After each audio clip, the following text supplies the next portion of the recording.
গাজা উপত্যকায় যুদ্ধবিরতি নিয়ে নতুন করে আলোচনা শুরুর প্রেক্ষাপটে ইসরায়েলের প্রধানমন্ত্রী বেনিয়ামিন নেতানিয়াহু বেশ কয়েকটি দাবি উত্থাপন করে বলেছেন এগুলো নিয়ে কোনো আলোচনা হবে না।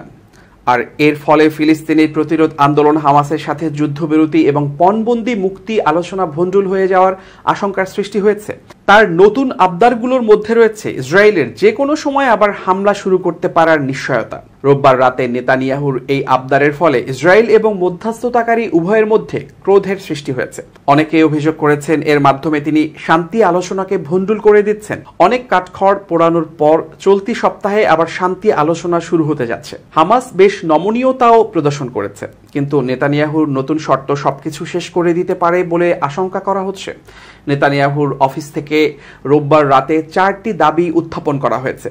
এর প্রথমটি রয়েছে, যে কোনো সম্ভাব্য চুক্তিতে অবশ্যই ইসরায়েলের যুদ্ধের সকল লক্ষ্য অর্জিত না হওয়া পর্যন্ত আবার যুদ্ধ শুরু করার সুযোগ থাকবে ইসরায়েলের। দ্বিতীয় দাবি হলো, এই নিশ্চয়তা দিতে হবে মিশর থেকে গাজায় কোনো অস্ত্রের চোরাচালান হতে পারবে না। তৃতীয় শর্ত হলো, গাজা উপত্যকার উত্তরে সশস্ত্র সন্ত্রাসীদের ফেরার অনুমতি দেয়া যাবে না। চতুর্থ শর্ত হলো, হামাসের বন্দিদশা থেকে সর্বোচ্চ সংখ্যক জীবিত অপহৃতকে মুক্তি দিতে হবে। নেতানিয়াহুর বিবৃতিতে বলা হয়, ইসরায়েলের এই পরিকল্পনার প্রতি প্রেসিডেন্ট বাইডেন একমত হয়েছেন। উল্লেখ্য, হামাস ইতিপূর্বে জানিয়েছিল যুদ্ধবিরতি চুক্তি কার্যকর হওয়ার সময়ই ইসরায়েলকে নিশ্চয়তা দিতে হবে যে তারা আর যুদ্ধ করবে না।